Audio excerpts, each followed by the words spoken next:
Welcome to another episode of Queued Up. And of course, you have me solo today, Casey Zeman here. Henry is not available. His schedule was crazy, and I had to change the times on this. So that's why you guys get me, just me. That's it, solo guy today. But I wanted to talk to you guys about some of the questions that we commonly get, floating through that we've compiled so that I can answer some of these rapid fire questions that we typically get. And by the way, if you're coming in, you can always feel free to ask any questions in the chat next to me here, and I can answer anything just, anytime. Just let me know. Bam, bam, bam. I could do it. Throw it in the chat, and we can hop on there as well. So again, this is for you if you are someone who has been trying to scale up your sales and marketing. You're someone who, wants to sort of rise above the noise with your sales and marketing and branding and ways to be able to generate more predictable revenue while at the same time training and educating your customer base to lower churn, to keep attrition down, and to keep adoptability up. This is also for you. We're going to show you how to get customers, keep customers, and of course how to scale all that up, leveraging the power of on online events and webinars. And so if you're here today, let us know. Go ahead and put it in the chat. And if you're not, then don't worry about it. But if you are coming in, let us know. So let me go through some of these quick rapid fire questions that oftentimes we get. And I may only get through some of them. We're only going to be doing this for about 20, 30 minutes. So yes. So, if you do come in, you'll probably watch the replay. And of course, you can comment on this particular video. And by the way, if you're someone who wants to get a webinar framework, just DM us attached to this particular stream. Just DM me, send me the framework, and we'll show you how you can get access to a framework that's worth $500, but yours for free when you come into one of our nifty workshops. So be sure to do so. Can't wait to see you, and let's get started. So a question that we've gotten recently is, what's a low cost or no cost action I can take right now to get sales? Okay, well, that's a great question. A lot of times people are like, I just need sales now. What is the fastest way to do it where I don't have to worry about all the friction involved in having to do a bunch of setup stuff? Here's one thing. Here's one way you do it. You see what we're doing right now? We're literally pushing into all these live stream applications. One thing that you can do is leverage live streaming to put yourself into in front of your audience. Whether you have a Facebook page, whether you have even going into your Facebook news feed, quite frankly, is always a strong way to go, because chances are you have people there who follow you, and not just your friends, doing so. Like maybe you're already having a strategy where you're encouraging friends as well as business colleagues to follow you on Facebook, or maybe YouTube, or maybe LinkedIn. So being able to push out content to those platforms with clear call to actions that drive people into potentially booking a call with you, getting on the calendar with you, is a super smart way to do it. This way, it's almost like the shortest way to revenue by basically calling out people to say, listen, if you want me to help you do X, Y, and Z, I can do so. Let's book a call. I would say that's probably one of the most fundamental, fastest ways to do it. When I first started out, it was webinars, and it was running consistent weekly live webinars. And it's not like I had like a whole framework that I was using. I was more so just like running live webinars and posting them on Facebook, creating a Facebook event, and getting people and inviting a whole bunch of people, and telling them, here's why I think you should show up. I'm going to give you this stuff for free, blah, blah, blah. And then they would show up, and I'd get on and I just share what I learned, maybe the week before, 2 weeks before, 3 weeks before about X, Y, and Z, farther along than, of course, my audience is. And they could to take that information, use it and apply it. And because I gave them value, oftentimes I would say, if there's any, if you would like me to work with you further, just direct message me. And oftentimes I get people direct messaging me. And then that was how I propelled into actually selling a course, by having people write to me. So I think that, the fastest thing you could do is use the platforms that you have people on, that are out there right now, that are maybe following you, maybe doing something, consuming some sort of content from you, or at least, if you put up a baby picture or something, you get 50 likes or something like that. I think that's a decent indication that you can do something on that particular page. You know what I mean? So, even putting out there, I call this the 3 C's. Is 3 C's is like, it's communication, convert, and close. Communication is like putting something out there that, the problem that you solve, right? So it's like, hey, I have a story that I want to tell you that I had recently with someone who did this, and this, and it was really annoying hearing how that person was told by somebody else that they needed to achieve. The only way to get results was to do this. Whereas me, I when they finally came back to me and they weren't achieving the results, they were frustrated and overwhelmed and they wanted to quit. And then I talked to them, and then what we were able to do is finally get them on a track of results. They got the results, and this is how they got it. If you are someone who wants something similar, if you want to finally get the results and stop doing the thing that you think you need to do, and start to do the thing that actually gets the result, right? This is kind of throwing stones at sort of like maybe an early model or an early method that you now have. You now have a more modern method that's going to get them results, right? That's kind of the idea here. Then you leave an open question about, hey, if you're interested in this, I have, maybe you could say, I have a free PDF guide that I want to give you. Just let me know if you're interested, and put in the messages below, I'm in, and I'll send that PDF guide over to you, right? So that's kind of one way to do it. You can also you can also start with a question like that, a conversation like that, to create the conversation, and then have people direct message you to follow up with that conversation, and then you get them on the phone and you convert them into basically becoming a client. So it doesn't have to be rocket science to be able to actually bring these things in. But I would say the fastest way, again, coming back to it, that's a low cost, in fact, no cost way to do things. Streaming right to Facebook, and or YouTube Live, that can be a very powerful instrument for actually closing deals, right? And again, stemming from the fact of webinars being that one thing. And I ran weekly live webinars, and my goal was like, if I can get 30 people on a weekly live webinar, I know I can convert 3 of them into $1,000 product. And that way I knew that I could generate about $12,000 in sales a month, just in one webinar per week. That's an hour long, right? So that was my focus, and that's what I focused on. And I was able to do that with a very, very, very, very tight budget. And that was what we did. The fastest way to learn more about my audience: ask questions.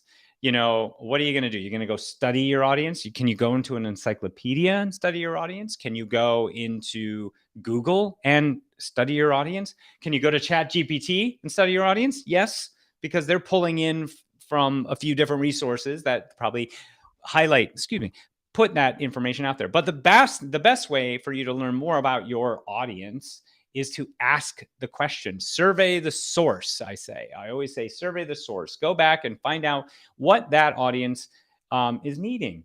You have an audience. If you have an audience right now, maybe you have a Facebook group, maybe you have an email list, whatever you may have. If you're not surveying them to find out what their goals, their needs are, what their needs are, what their hopes are, what their aspiring to do and what their fears are, what is holding them back. These things will help you to know exactly what your audience is needing, wanting, and desiring right now. And by having that information, you can of course meet them where they are, and of course now you can speak their language a bit more, right? Okay, that's a great question. We have another question. Are pay to play opportunities for lead gen legit? Well, yeah. Pay to play in the sense of, if we're talking about pay to play in paid ads, let's say, paid ads are all about how do you get an ROI? That's the question that you should be asking. How do I get an ROI, and how do I, so I can scale up my ads?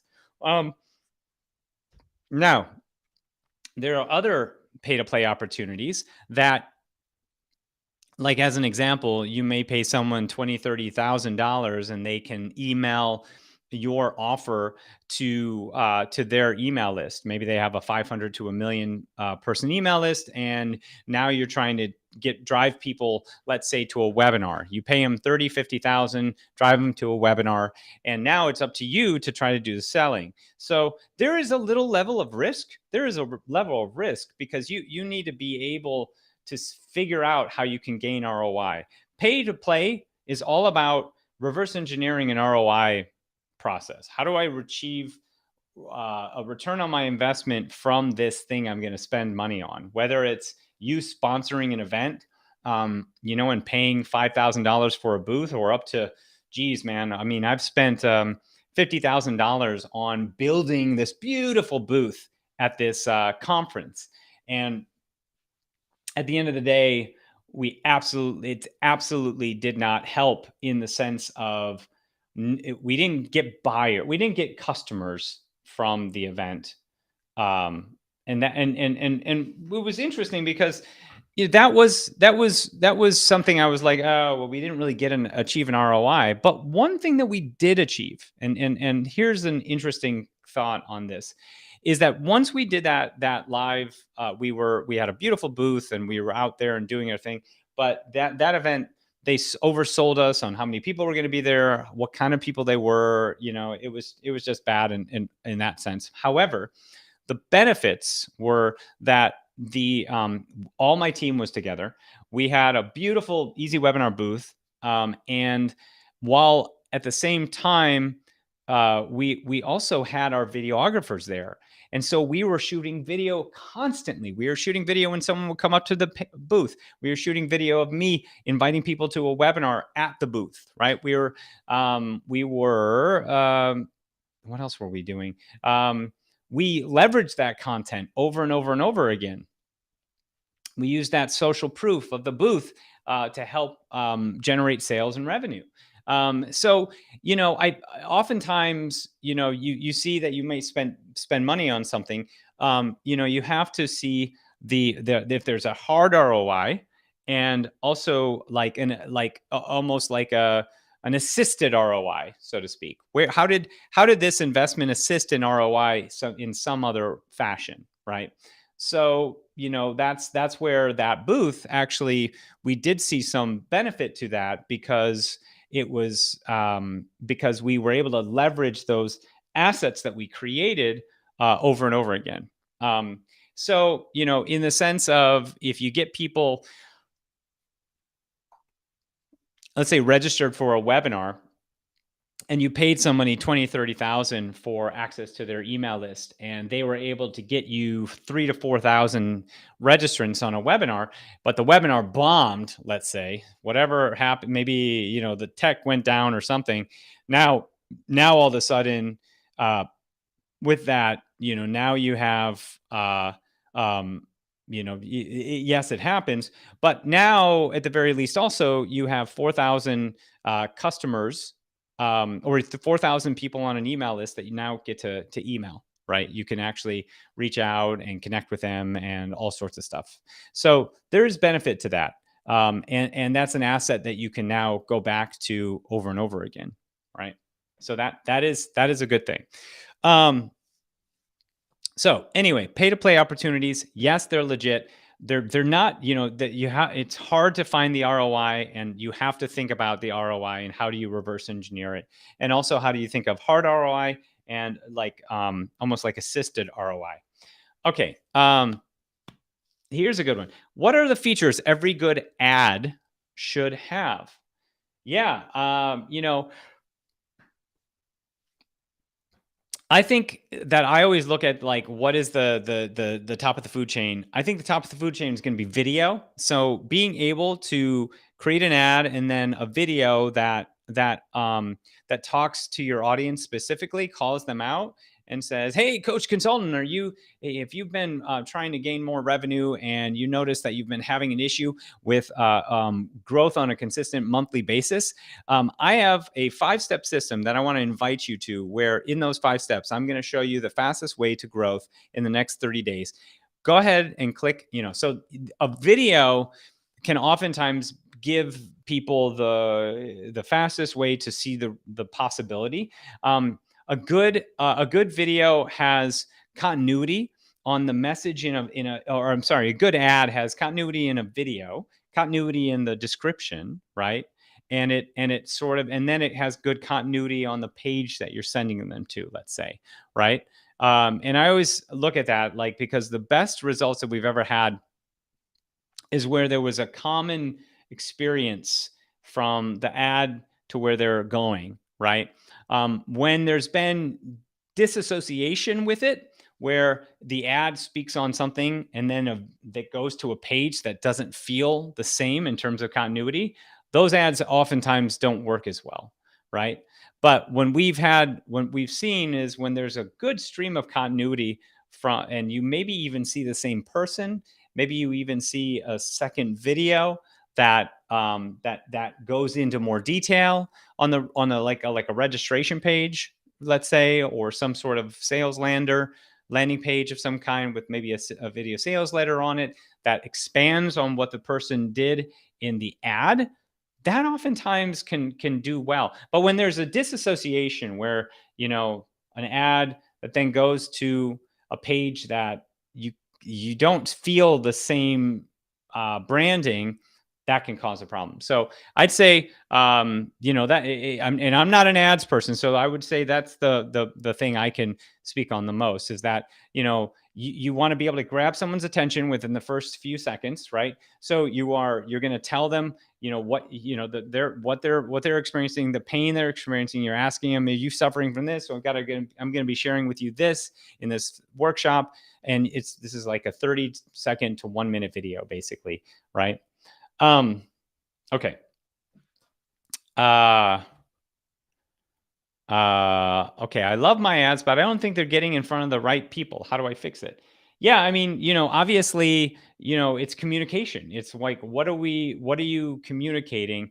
And oftentimes, if you're communicating a clear message and a clear problem that you solve, then you should be able to find the audience, right?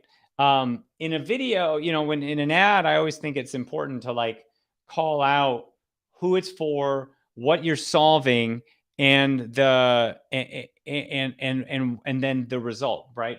An ad that maybe, like, as an example, if you're talking about, if you're jumping straight to a solution, right, without them knowing that solution is going to solve X problem, and you're not highlighting X problem, then they're not going to come in. Like, you have to be, if that, that your customer's problem is like as an example, maybe your problem might be consistent revenue, right? Revenue of getting more customers and revenue in your business, right? And I use that and say, hey, are you having problems with your revenue coming in consistently? And I talk about, hey, it's not your fault. Right now we're in a world where content is coming in a mile a minute, and you're probably getting lost in the fray. Just you as a human and your conversation going out there, or simple emails and things like that just don't cut it anymore. And you have to rise above the noise with your message. And that's where we come in. So we are so-and-so, right? Easy Webinar, Q'd, whatever you want to say. And we help businesses achieve bigger, better results by increasing their revenue and customer base through the power of online events. And we have a 5-step system that we're going to teach you when you come into this workshop, blah, blah, blah, blah, and so on and so forth. Right. So, um, so again, you have to, the way that you get in front of the right people is you have to say the right message to get in front of the right people. So first it's about saying the right message, and then it's also about maybe and again, this is your for ads. You have to also put your ads in front of the people that need you the most, and that's where interest groups and being able to put pre-roll ads on particular videos in YouTube, let's say, are very more strategic, that you have to sort of think about, like, where are your who is your audience? Coaches, consultants are, and this is their biggest problem. Who do they already follow that are already talking about those things? Those can be interest groups that you have inside Facebook, videos that are already in YouTube that are already talking to that same audience and that same problem. But you come in with a completely kind of different thing that's not, you overlay on a video that where the educator is talking about maybe some sort of thing that they solve through a different medium than you, right? You are coming in with X medium, they have a different medium, and it can blend in really nicely. Like, you don't want to put a YouTube video ad over, like, you don't want to put a webinar software video ad over a webinar platform video, because they're competing.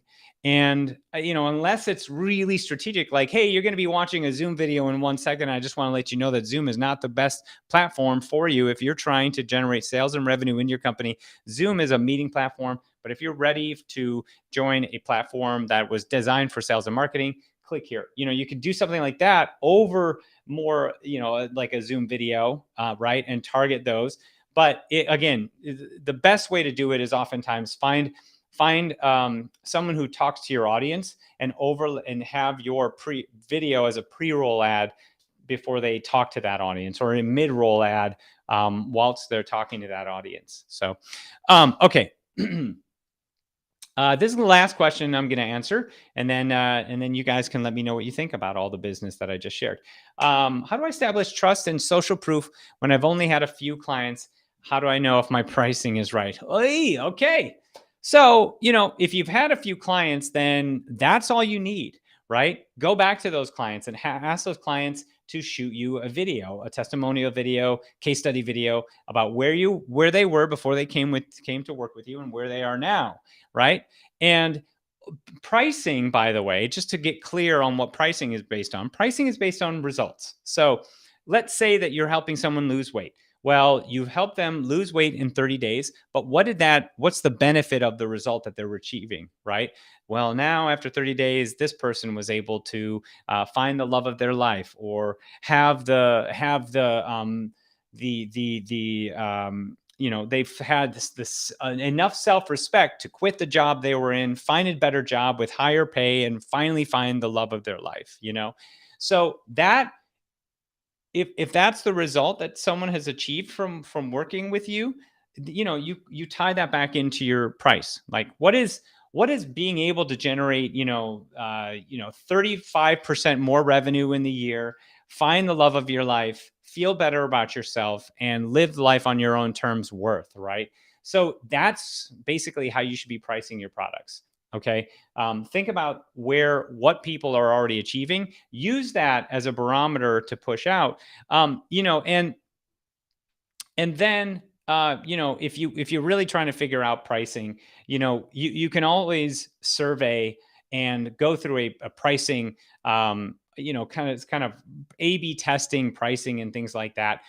Changing your offer around on different things, obviously, if they're going to go through a model where they're doing the work, you're going to charge less. If you're going to be coaching somebody or mentoring them, you're going to charge much higher prices. Maybe you believe in their business and they can grow, and maybe you want to create a model where you charge X but then you also, any revenue generated through their company, you get a percentage. There's different ways to price. So you should think about what your offer could potentially look like, and go from there. And think about the type of audience and client you want. Sometimes pricing is a really good way to